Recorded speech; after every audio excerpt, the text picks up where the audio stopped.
good Tuesday morning. It's McCollum on Business. I'm Stephen McCollum, and for the next 30 minutes or so, I'm going to get you updated on what's happening around the business world. Of course, we look at the market watch, stocks we're paying attention to, plus all the local and national stories that you need to know here on this Tuesday after a 3-day weekend as well. Now, there's a lot to talk about, sort of, out there. Of course, the big news is we're kind of waiting for the conclusion. Is there a conclusion to the Iran war? Some retaliatory strikes happened yesterday here over in the Middle East, but they still say there's ceasefires talks going on. That's kind of what's judging the market here, including oil up about 3% here this morning here on this Tuesday, all because Iran says they're going to do retaliatory strikes after the U.S. did their strikes yesterday. Their retaliatory strikes yesterday. So retaliatory strikes on retaliatory strikes coming up. Oil's up to 3% here this morning as well. And let's get into that market watch. We're going to talk about tech coming up later on in the show and look at some stocks, but tech is rallying today as well. Well, everything right now, it's kind of, this is incorrect graphs here that we got on your screen. Obviously, the site we use isn't correct. So no biggie. We'll just tell you here. Ignore what you see on your screen here. Dow Jones is up 91 points right now, 50,671. So the totals are correct. The numbers on the right, the down or up numbers, are incorrect. So Dow Jones is at 50,671 today. S&P 500 is up 55 points to 75.29. The Nasdaq's up 312 points to 26,656. The Russell 2K is up 40 points this morning, 2910 as of right now. Bitcoin, that is correct there. That number, 77,106 as well. So what we're looking at this morning here on our end, the site we use, TradingView, the up-down number is wrong, but the actual dollar amounts in terms of what the indexes are at are correct roughly here today as well out there. Stocks we are paying attention to. Well, first one, AutoZone. Get in the zone. AutoZone. 8.71% down here this morning. Yeah, they are taking a big hit because their CEO came out and said international sales were challenged in the most recent quarter. They say domestic sales continue to do well, though, for AutoZone. They posted third quarter revenue of $4.84 billion, while the estimate out there was $4.86 billion, so just missed that number.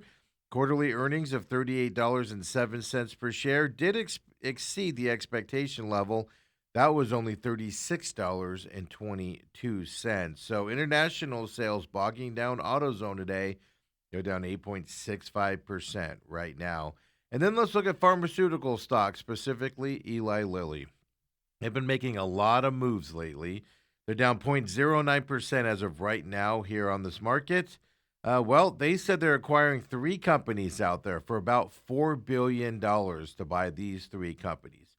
Cuevo Inc., Limitech Biologists AG, and Vaccine Company are the 3 companies. They're going to build, Eli Lilly wants to build its infectious diseases portfolio. As I said, about a $4 billion purchase price for these 3 individual companies, $4 billion total. And Eli Lilly basically trending it even here today based off of that news as well. And then let's go have a little fun here. Let's talk a little Ferrari out there. How about this move that's happened? Ferrari's down 4.41% on the U.S. stock market. This is the U.S. version of their stock here as well. Well, we know, right? Ferrari, luxury car maker out of Italy. They're down today 4.44%. Why? They launched its first fully electric vehicle. That's the reason why they're down today. They released it at a venue in Rome. The car is called Luce, Luce, all-electric Ferrari. And their stock went down 4.43% based off of that announcement and unveiling of that new electric car out there. I do find that kind of funny. They're all ready to tout this thing, and everybody went, nope. Later on when we come back, I told you tech stocks are rallying here today. Well, we will look at some of those semiconductor stocks. Micron, the big one out there, everybody's paying attention to, but Qualcomm and even AMD, Advanced Micro Devices, we'll look at them as well. When we look at the stock market, when we come back here in just a little bit, but I told you the big news here is the market is just kind of waiting. Iran deal supposedly is near. Everybody's kind of waiting for those results to come out and things to that aspect. Brent oil has jumped this morning 3% based off of the Iran does vow to retaliate for the U.S. retaliation that they had yesterday as well out there. So we'll go into some corporate stories that you need to know here today as well while we wait for that government side of things to kind of affect the markets out there. But interesting move here, BP, which has struggled over the last several years as an oil company, well, they ousted their chairman, surprisingly, over what they called serious concerns related to, quote, important government standards, oversight, and conduct, unquote. Yeah. Sounds like he was doing some things the company didn't like. Very abrupt, very unexpected here as well. Albert Manifold has been appointed to the position just late last year, October of last year, no less. And now he's already out. BP's board names Ian Tyler as interim chair, effective immediately. The search for a new chair is officially underway. I have to see how fast they get that over there. Now, BP, British Petroleum, is their company name. They're based in London. They're what you call a super major. Yeah, they're one of the five largest oil production and exploration companies in the world, and that's based off of revenue and profit that they make. They maintain operations in 60 countries out there, and they've struggled. They were the Event Horizon company, if you've seen that movie or know the story, back in, what was that, 2011? They're ripe for takeover. There's some rumors of them, being taken over by some larger companies out there. And all of a sudden now the CEO, boom, out of a job right this morning as well, immediately removed from his position. So oil companies, it's right, all based around oil. Oil has been up 3% today as well, and still making that move out there. And then this is a story on marketing and be a lesson to you here on a Tuesday for you marketing people out there. We're going to go over to South Korea here for this marketing lesson. Well, there's a retail tycoon over there. His name is Chung Yong Jin. He has had to go on TV and publicly, repeatedly now, issue a apology. Now he did it this morning, a second apology in the last 2 weeks. Why? Well, South Korean Starbucks local operations face a backlash because they did a recent marketing campaign that was not perceived nicely in that country. Right? This marketing campaign is perceived as mocking victims of a bloody military crackdown on pro-democracy day protesters back in 1980. And you see this gentleman right there. He bowed 3 times in his apology here, the second one. He is the chairman of the Shinseng Group. They own a 67.5% stake in Starbucks Korea. As I said, he bowed 3 times during a televised statement. He pleaded for forgiveness from the families of democracy activists killed by the country's former military dictatorship. And he also is asking for, obviously, forgiveness from the broader public because the outcry has been amazing about this. Well, South Korea's Starbucks, they sparked public outrage when it attempted to promote a large size of tumbler that they were calling a tank.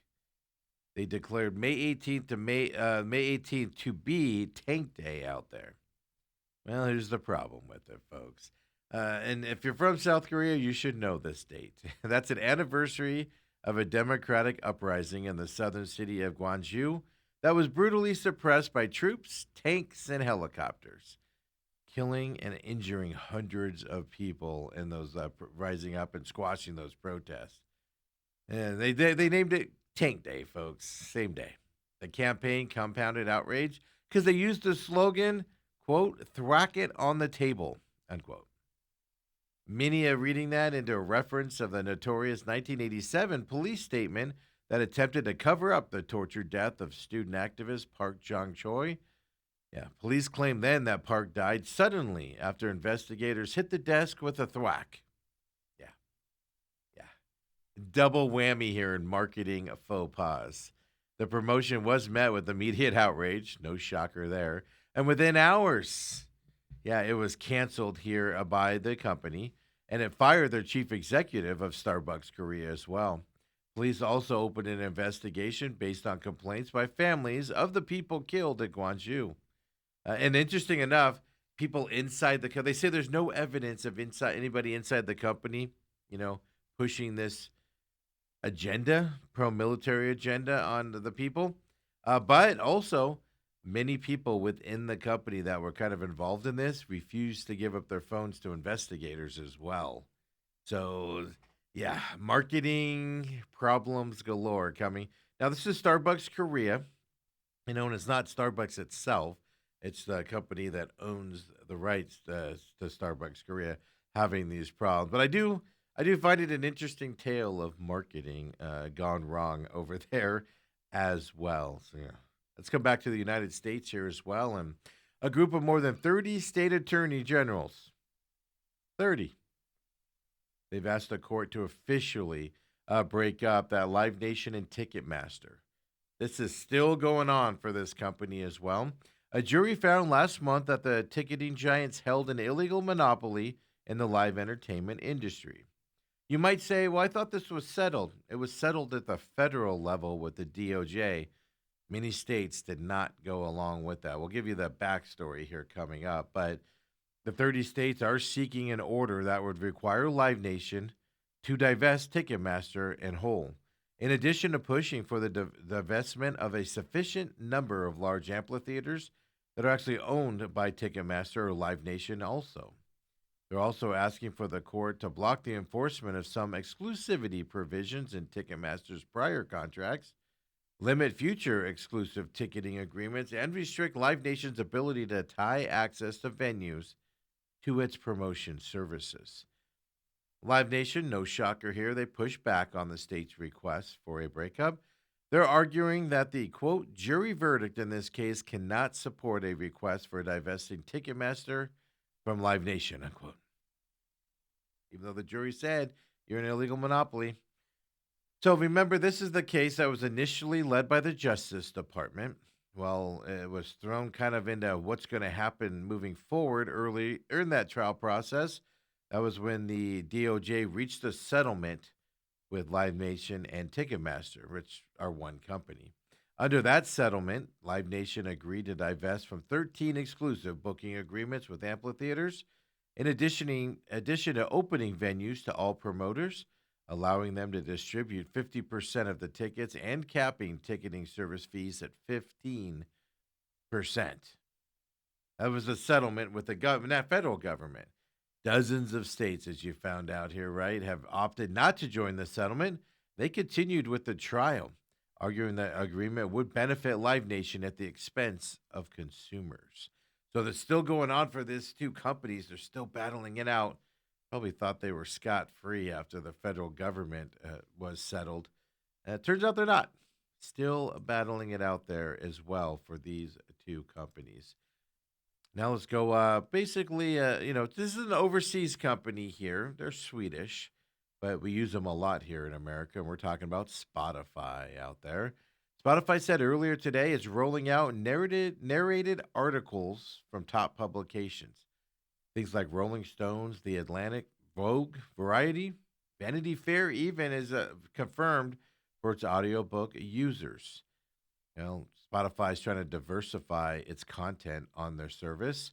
They will offer more than 650 long form magazine articles in the English language to users with access to their audiobook side of their company.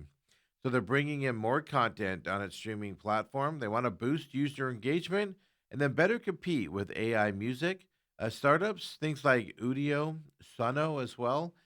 But even they want to compete more with larger podcast rivals. That's YouTube and Netflix, for instance, as well. Spotify co CEO Alex Nordstrom said recently the company has already captured about 20% of the audiobooks market here in the United States. So this curated collection of narrated articles, they're produced by Spotify's in-house audiobooks team. It'll be under 2 hours in length as well. So not long. We're not talking long things here. Spotify said premium subscribers can access these articles as part of their monthly audiobooks allowance.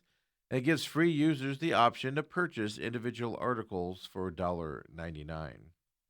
How much is the how much is buying it online is the bigger question, right? So they want to bring shorter form content into Spotify, and they want to meet audiences where they are to help build healthy listening habits, as well as ultimately growing engagement with books over time, according to Spotify out there. Since launching audiobooks just over 2 years ago, Spotify has expanded the offering into 22 markets. Obviously, the US being a big one for those markets as well. So, last week, Spotify announced a deal with Universal Music Group. They're going to let subscribers create AI generated covers and remixes of tracks by some of that specific label's artists. They also unveiled Reserved through a partnership with Live Nation Entertainment, which we just talked about on the breakup side, right? Well, that lets eligible premium subscribers buy up to 2 tickets to their favorite artist concerts before they're even offered to the general public for sale out there. So Spotify making a lot of moves right now. I'm not an audiobook guy. I'd rather read the book, but I know how big of a market that is out there as well. So interesting trends happening out there, all led by Gen Z of all people. And about 10 years ago, you guys will remember this if you're a certain age. A brand called LaCroix, yeah, the seltzer, they began to skyrocket, and then you just saw all the fab of right flavored seltzers hitting the market after that. The flavored seltzers were everywhere, literally, T-shirts and everything. But the era of bubbles, it looks like it's winding down officially now, and they call it seltzer fatigue. It even has a term. Non-carbonated drinks, things like Liquid Death, Surfside iced teas, for instance, well, they're taking the spotlight away. Now, seltzers aren't going to go away, or carbonated beverages, they're not going to go away at all. Soda, for instance. But the growth has slowed. Generation Z is the generation increasingly seeking out new options. They want them without bubbles, and beverage companies focus more of their innovation efforts on fizz free drinks. Not that the bubbles are necessarily bad for you, but it does get attributed to drinks like soda and non healthy drinks when the carbonation's fuzzy, at least, and what Gen Z is saying out there. Malt based hard liquors, that includes white, that's like White Claw, for instance. They saw volume drop 1.1% in the year ending April 26th compared to that year ago. And we get all that data from Circana, who does research on these types of sales. Ready to drink premix cocktails, they saw volume grow 46.4% in that same time period. So you see where the trends are going. Uh, by the way, Surfside, Sun Cruiser, Buzz Balls, if I could say it properly. Those were all fueling that growth there, 46.4% out there as well. Cutwater is another one. I believe that was the Anheuser-Busch one out there. Those have both carbonated and non carbonated options in their palettes as well. Gen Z wants to try new products. Older generations show how brand loyalty to their favorite beer and cocktail. Younger consumers, they don't have favorites. They want what makes them what they like. They'll be more than happy to try something new and move on from something out there. Gen Z is just a roaming group of nomads when it comes to purchasing things. Much of the driving force behind the switch from bubbly to non carbonated drinks is coming from that Gen Z, as I said. It's typically defined as people born between 97 and 2012. Over their lifetime, soda consumption has dropped dramatically from its peak in 1998. Why? Well, reusable water bottles are all part of a staple accessory for this group. They have a plethora of new drinks like refreshers. Dirty sodas are a big craze because of Gen Zs as well out there. So, new trend happening. Get on board, I guess. If you like the non carbonated drinks out there, there you go. Being led by the younger generations out there. And when we come back here at McCollum on Business, we keep the business show rolling. Of course, we look into this market again. We're going to look at those chip stocks, tech stocks out there.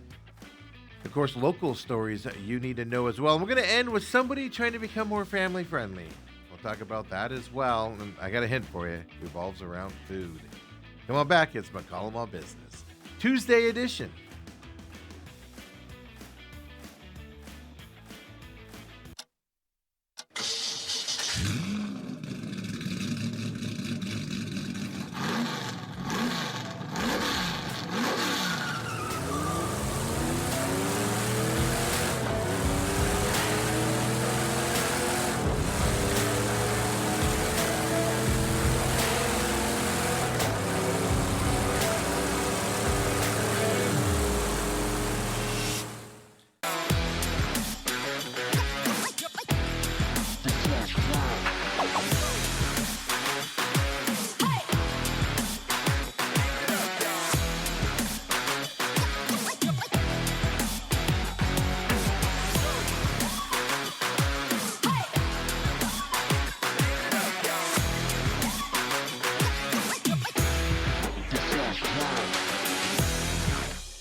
And we're back here, McCollum on Business, Tuesday edition. We got to remember, I had a 3-day weekend here. Remember, it's Tuesday here today. As soon as we're done here, we get this show up on demand, Robot TV, YouTube, TME Media AZ, as well as Rumble. Rumble.com/user/TME Media, where you can find it on Rumble. Follow TME Media AZ as well on X. That's our parent company. It did some postings over the weekend, letting you know our schedule here with the 3-day weekend. Hopefully you had a 3-day weekend. If not, and your boss made you work there, well, let me know next time. I'll send them a note saying you should be allowed to have the day off as well. But we appreciate you joining us here this morning, as well as we got a busy week ahead of us here around the markets. Of course, on TME Media AZ, catching us live here. You can get on the chat as well. Like Papa Mike says, woo! Screen had me a bit worried, meaning the numbers at the beginning. We'll see if the company we use to get us the data thing is updated here in just a minute. But don't forget, all of our shows are on that YouTube page, as well as Robot TV on demand, TME Media AZ on YouTube, Rumble as well. All of our programming's over there, including The Real Matrix is on Rumble only. Right, go to rumble.com/user/TME Media. There is a little menu on the top there. Says live channels is one of them. Click on channels and you can go to specifically to the show you want to watch. The main page there is just as they're uploaded, things get pushed around. So make sure you're utilizing that channel button. Free podcast for The Real Matrix as well. Just go to your favorite podcast system, search The Real Matrix, Angry Patriot. Come right up for you as well. The Angry Patriot is very thankful of all of you that catch his shows every Friday at noon on Rumble, and of course on the free podcast system as well. Last week's episode about data centers is up there for you as well. And then starting this week, we're going to go into a Charlie Kirk series here for surrounding not just Charlie Kirk, but Trump Turning Point USA, as well as Erica Kirk. It's going to be a multi-episode here coming your way here over several weeks. So catch that coming up Friday at noon. As soon as we're done here, we go to the main event. Me and 17-year NFL veteran Del Hillis get you updated on the sports world over the 3-day weekend. We got NBA Final. I already know one of the people in that, one of the teams. Hockey, domination in one series in that hockey as well. We'll talk about all of that, plus your local stories like the Diamondbacks, etc. out there. So come and join us live on YouTube or Rumble or YouTube or Robot TV as well. On demand, though, Rumble and YouTube later in the day, along with Robot TV. With all that being said, pit stop this week as well. Great numbers in last week's show, even though it did come out a couple days late. Back to our normal schedule this week for the for the pit stop. So follow that and look for that on demand as well. And that's why you follow TME Media AZ or the Pit Stop Talk on X. Get the updates on the shows, etc., on those pages. Kind of an interesting racing weekend as well. We'll have to talk about coming up. And with all that, let's get back into the Market Watch. I told you earlier, Papa Mike said, woo, thought I was worried. Yeah, so ignore the right column of numbers here, folks. I can tell you that. That's has to do with the software that we use to put this up. The Dow Jones, it did turn negative on us, but it's only 21 points down right now. It's trading. The numbers in the middle that the indexes are trading on are correct. 50,556 is what the Dow Jones is trading at right now. It is down about 20 points as we are talking. Again, the numbers on the right there are wrong. Then the S&P 500, same thing, trading at the 75.31 right now. It's up 59 points for the S&P 500. NASDAQ's up 352 points. Yeah, tech rally happening on the NASDAQ right now and the S&P 500. NASDAQ's at 26,691.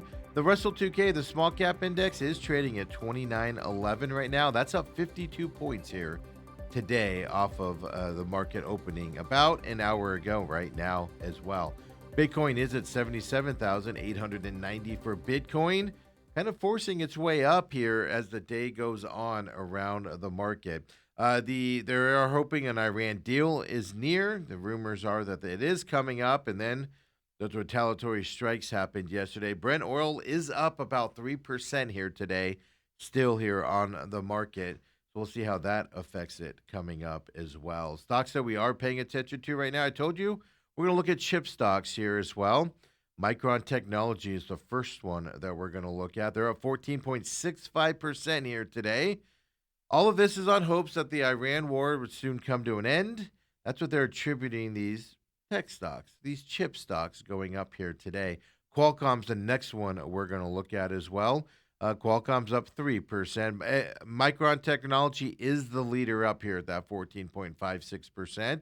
Finally, we're going to look at AMD, Advanced Micro Devices. They're up about 5.28% right now as well. So chip stocks driving that NASDAQ and S&P 500 up here today, as you saw there on the numbers there in terms of the stock market. Let's get into some local stories here as well. An interesting story here saw over the weekend. Arizona farmers, they sold about $1.8 billion worth of cattle last year. That's 2024 year. This is all numbers that we get from the U.S. Department of Agriculture. That's an increase of about $300 million compared to 2024. Oof. Now, we know the price of beef rose nationally, about $9.64 per pound on average in April. That's up 13% from a year ago. Now, that's driven by high demand, coupled with the smallest number of cattle in the U.S. in the last 75 years. We've talked about that a lot here on McCollum on Business over the last 6 to 8 months or so. Beef production is expected to keep falling nationally for the rest of the year and even into 2027. And I've told you before, they've learned that we will buy beef prices at these elevated prices. These prices aren't going to fall, even when beef production levels do go up and meet demand. We're telling them we're more than happy to pay these prices, is what they're conditioning us on right now. But we know despite that production drop, the American Farm Bureau projects that demand will actually continue to go up for beef. Cattle will get heavier. Meaningful beef will be fattier as well, as what the trends will go towards coming up on the beef side. But the Arizona, selling a lot of beef last year as well here in the 2025 year for those farmers. $1.8 billion, folks. Oof. A lot of beef. Amcor Technology, we've talked about them before. They have that big plant up there in Peoria that they're building. Well, now they're expanding that out there. Amcor Technology is the company. They're expanding that $7 billion plant up there in Peoria. Well, they've expanded it up to 171 acres after a land purchase that they did last week. It was at 104 acres before. First major development to take shape in that planned economic development hub. They're calling it the Peoria Innovation Core. If you remember us talking about this in the past. 2 years ago, the city of Peoria acquired rights to develop 7,341 acres of that state trust land. This is up in that 303 corridor. So this is Lone Mountain Parkway to State Route 74, if you know the area. Peoria's Economic Development Services Director, they came out and said that the primary goal of the planned community district, well, they want to increase local employment in those areas. Amcor has been headquartered in Arizona since 2005. What do they do? Well, chip type stuff, designs, packages, tests, semiconductors for other companies is what they do. They broke ground on this Peoria facility back in October.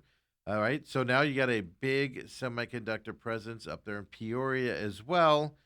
And then right down the road from there, a few miles, is that TSMC, Taiwan Semiconductor Building, a few minutes east of this area in Peoria as well. So you got Intel down in Chandler, TSMC up in North Phoenix, Amcor over in Peoria, kind of the staple areas here for those big, large facilities. They say Amcor does that this expansion is going to bring 3,000 high paying jobs to the area. Production is slated to begin in 2028 once the expansion and buildings are built up in that area for Amcor Technologies. Now, interesting thing here, let's go to the opposite side of town here and let's look at Mesa Gateway Airport. I had no idea this was even a real thing until I saw it over the weekend. The Federal Aviation Administration, that would be the FAA, they're going to assume management of the air traffic control tower at Mesa Gateway Airport. Yeah, that's not run by the FAA, folks, even though there's commercial airlines that fly out of that airport.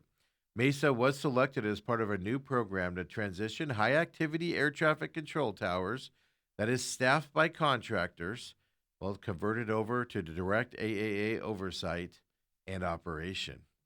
Yeah. On May 19th, the FAA announced Mesa Gateway Airport and then Bozeman Yellowstone International Airport up there in Montana. Well, they said that's going to be the first two airports to enter the program. This is expected to take between 2 to 4 years to fully convert over to the FAA running those towers. Gateway Airport is the busiest contract tower in the United States, more than 300,000 operations per year. The airspace above Gateway Complex deals with a variety of operators. You know, a lot of commercial flights out of there and even military, even to this date as well. Firefighting, the hotshot planes that fly all those that red dye to knock down those flame retardants, those fly out of that area. A lot of student training out there as well. I know the helicopter school and then private jets, huge out there also at Mesa Gateway. Midwest ATC is the company contracted to manage air traffic at Gateway Airport currently. And according to the FAA, contract towers represent 51% of air traffic control towers within the United States. Yep. A spokesperson for Gateway Airport came out and said this is the first time ever the FAA has made this transition. The airport actually lobbied for Congress to change the law and allow the FAA to take over. The plan was to build a new air traffic control tower at the airport and then have the FAA take over and run the airport as well. When the 2018 FAA reauthorization bill did pass, it allowed Gateway to construct that new $30 million FAA compliant tower, and it was funded by the federal government, by the way. That opened back in 2023. After the tower was complete, the airport continued to lobby for change. The 2024 FAA reauthorization bill created a program to allow airports to actually transition to FAA oversight. The airport said part of the motivation for the change, well, they want to bring more staffing consistency to the busy airport. Contract controllers are held to the same training requirements and mandatory retirement age of 56 as FAA controllers. But most contract controllers are former military controllers. What happens to them is they get out of the military. They may be too old to enter the FAA training program. They're often hired and trained by contract towers instead. Gateway is a Class Delta airspace right now. They control up to 2,500 feet above the airport. Is all they control in terms of the height? Well, they want to change that as well over the next several years. It'll take that long to change it. They want to upgrade to Class Charlie. Gateway would have control over two layers of airspace above the airport, which would take you up to 4,000 feet, and then 5.75 miles around the airport as well. And then they say between 1,200 and 4,000 feet, 10.5 miles around the airport is what it would go up to after the additional side of it. And this is just fascinating to me that because it's a busy airport. I live out there and we see planes taking off all the time from out there. I'm shocked at how busy it is. And it's not that it's any worse, but contracted instead of the FAA running that tower. Well, that's apparently changing coming up there in the East Valley. And then some more changes possibly coming. We'll end this kind of with a food story, but it's more about the restaurant itself. Yeah, Hooters is making that comeback, right? They were just bought by one of the largest um, people that, not the company owned stores. They were just bought by the largest, people that ran their stores there and everything. Hooters is attempting to shift its brand image also with these changes. The CEO, Neil Kiefer, came out with an interview with People magazine. And Kiefer insisted Hooters, well, it has always been a neighborhood place, but they want to make it more friendly to everybody. Kiefer said the company is addressing its uniform standards.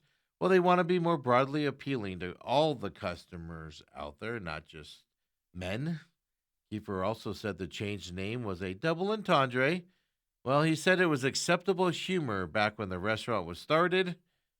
He says not so much lately has it been. That's kind of why they're attributing the downhill trend here. But he says that type of humor is coming back.